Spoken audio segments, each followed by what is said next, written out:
కొంతమంది ఒక పిల్లవాడితోనే సర్ది పెట్టుకుంటున్నారు. ఒకవేళ మగ పిల్లవాడు కాకపోతే మళ్ళా ట్రై చేసే పరిస్థితికి వస్తున్నారు. ఇంకో పక్కన మీరు చూస్తే దీనివల్ల 2.1 జనాభా ఉండాలి రీప్లేస్మెంట్ లెవెల్కి. అంటే జీవితకాలంలో ఒక దంపతులు 2.1కి జన్మనిస్తే జనాభా నియంత్రణ అంటే సమగ్రంగా జరుగుతుంది. కానీ కొన్ని దేశాల్లో జనాభా తగ్గిపోయింది, ముసలివాళ్ల సంఖ్య పెరిగింది. దీనివల్ల ఆ దేశాల్లో ఆర్థిక వ్యవస్థ దెబ్బతిని కడాన వాళ్ళు పనిచేసేది మెషిన్ల కోసం పనిచేసే పరిస్థితికి వచ్చారు. నేను చాలాసార్లు ఆలోచించాను. ఒకప్పుడు కుటుంబ నియంత్రణ కోసం నేను పనిచేశాను.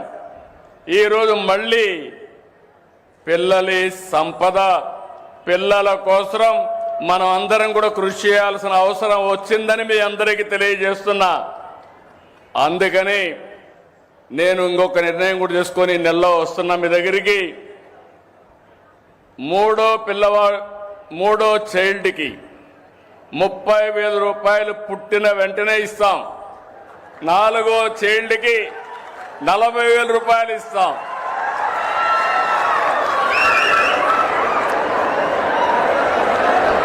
ఇది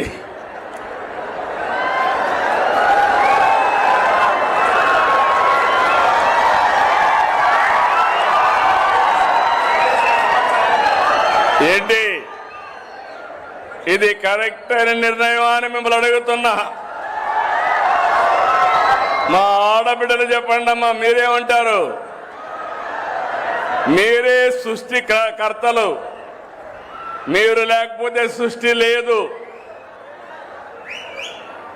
అలాంటి మనందరం కూడా ఆలోచించుకోవాల్సిన అవసరం ఉంది. నేను వస్తాను. మీరు అనుకుంటున్నారు పిల్లలు భారం అని. కాదు, పిల్లలే మీకు సంపదను నిరూపించే బాధ్యత నాదని మరొక్కసారి హామీ ఇస్తున్నా. ఇంకా పగడ్బందీగా చేస్తాం. అంగన్వాడీలను ఇంకా బాగా చేయడం. మొదటి తారీఖు వస్తానే మీ అకౌంట్లో 15,000 రూపాయలు తల్లికి వందనం కింద మీ అకౌంట్లో వేస్తున్నా. భగవంతుడు కరుణిస్తే ఇంకా పెంచే బాధ్యత కూడా తీసుకుంటానని మీ అందరికీ హామీ ఇస్తున్నా. ఇప్పుడిప్పుడు చాలా కష్టాలు ఉన్నాయి, అన్ని అధిగమించాలి. 4వ ప్రోగ్రాం ఈరోజు నేను చేసే పని మీరు చూస్తే 5 సంవత్సరాలు గొడ్డలి పార్టీ చేసిన అరాచక